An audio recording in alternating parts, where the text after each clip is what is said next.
So, in order to decide whether a given infinite sum is convergent or divergent, we may use the notion of n partial sum, the sequence of n partial sum.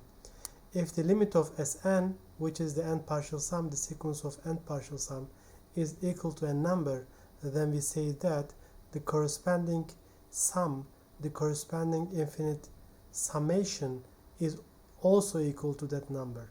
That is, the corresponding sum converges to the same number.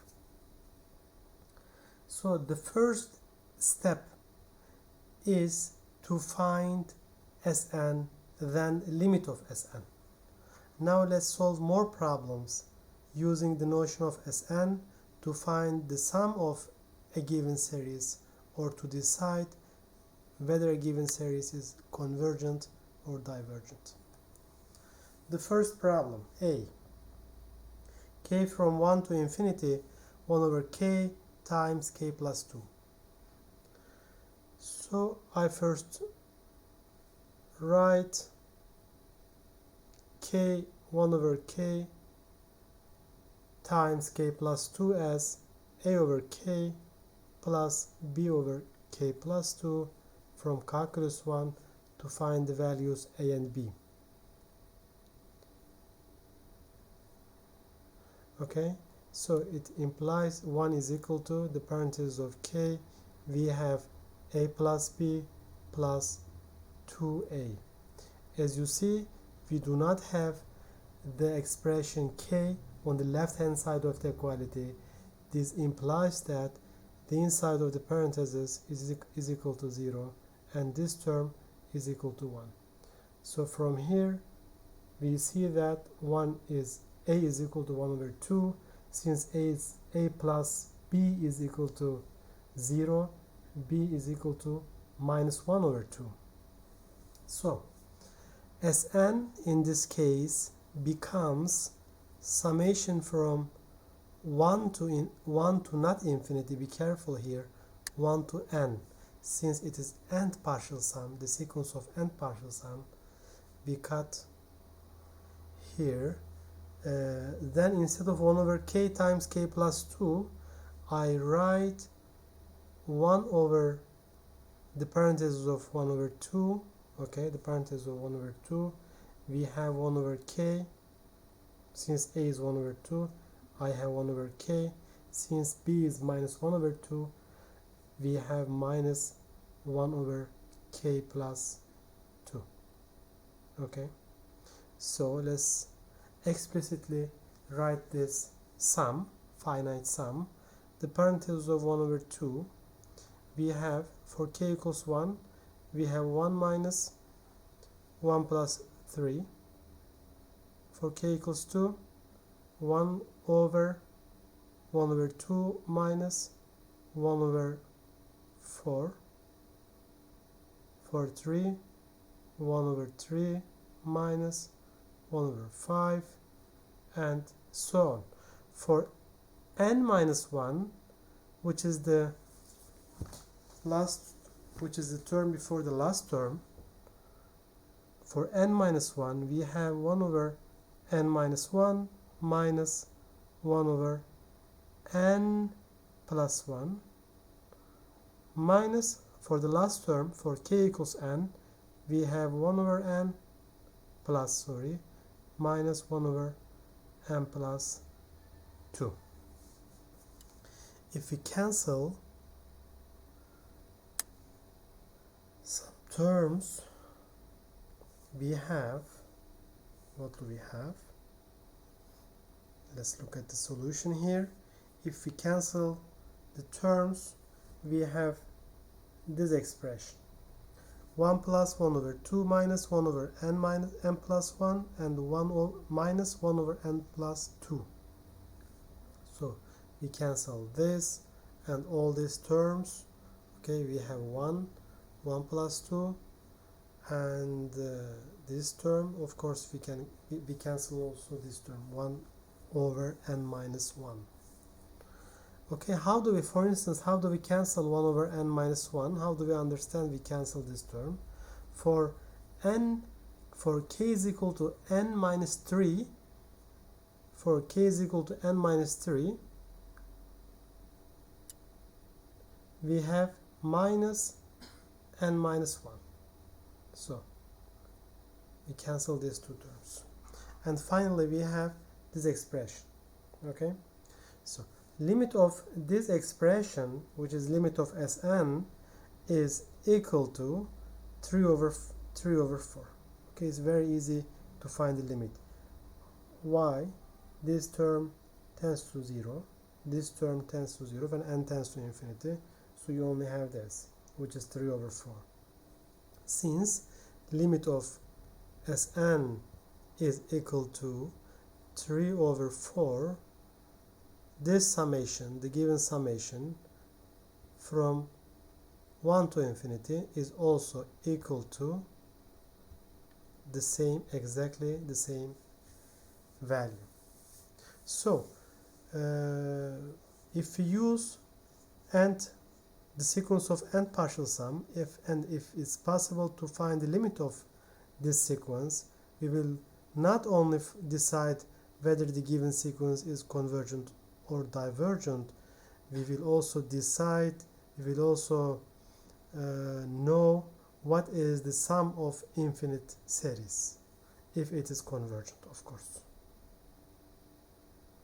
And the other example, summation from 1 to infinity, k over k plus 1 factorial. And it is again possible to write k over k plus 1 factorial as 1 over k factorial minus 1 over k plus 1 factorial. Then this is Sn of the given sequence. We have n here, don't forget, and for k equals 1, 2, 3, n minus 1 and n, we have all these terms. Okay, if we cancel these terms, we will finally have 1 minus 1 over n plus 1 factorial. And when n tends to infinity, as you see, this term tends to 0, and finally we have 1.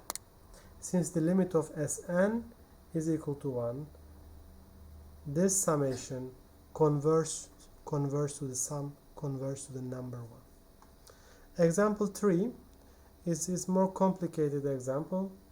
Summation from 1 to infinity, 4 to the power k minus 3 to the power k over 12 to the power k is equal to 1 over 6. So it is convergent and it is equal to 1 over 6. So we have to find the sequence of n partial sum and again find its limit. So it is possible to write this expression as 4 over k over 4 to the power k over 12 to the power k, and we can simplify this term as 1 over 3 to the power k minus 1 over 4 to the power k. So we may consider this expression, this summation, as the subtraction of two series. Okay, so for the first one, we write the terms from 1 to, of course it is not infinity, be careful, this is n, this is n, this is n, since it is the n partial sum. Okay, this is n. So case, and we expand the given series from 1 to infinity, and finally we have this finite sum for the first sum, the second sum for the second series. As you see, we actually have a geometric series, but I didn't give the notion of geometric series, but I will remind you later. I will give this idea later, this method later, but this is called, this kind of series is called geometric series. Okay, and the geometric series is convergent when r, which in this case is 1 over 3, the absolute value of 1 over 3 is smaller than 1. In this case the series is convergent, so this is a geometric series, and since r, which is 1 over 3, is smaller than 1, the given series is convergent. and the sum of the given series is 1 over 2 for the first one, 1 over 3 for the second one, and subtraction of this, as a result we have 1 over 6. So this is the limit of Sn. Since limit of Sn is 1 over 6, this summation, the given summation, converts to the number 1 over 6. And the last example is the most difficult example. As you see, for the summation from 1 to infinity, we first write Sn and partial sequence of the given summation.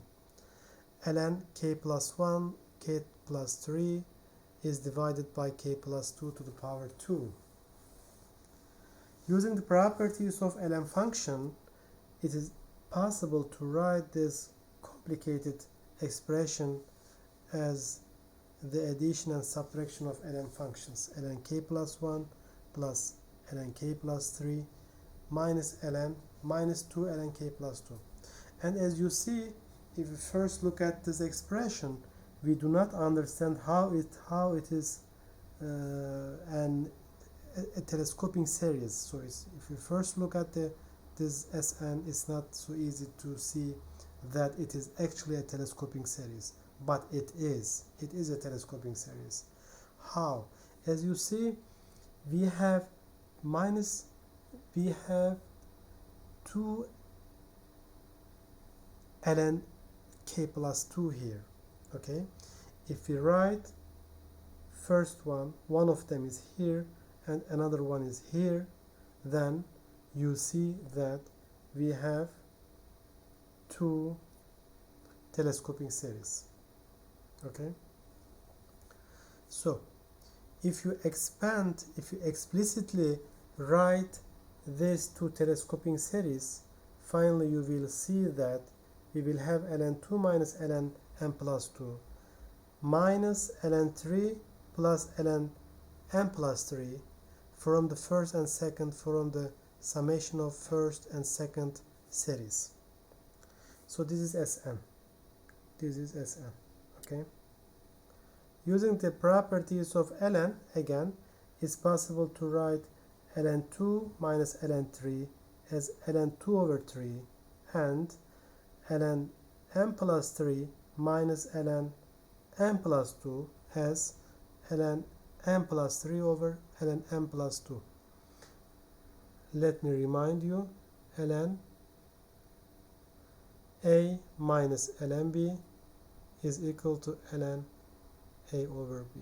Okay, using this idea, using this property. So let's look at the limit of Sn. This is Sn. Let me clear. This is Sn. What is the limit of Sn? This is a number. So limit of this ln function, when n tends to infinity, the inside of ln tends to 1, so it goes to 0. Actually, this term goes to 0, and we finally have ln 2 over 3. Limit Sn is equal to ln 2 over 3, and finally the given infinite sum converts to the number ln 2 over 3. So it is the second video about the sequence of n partial sum. So it is the first way, as I told you, it is the first way to find whether a given series is convergent or divergent.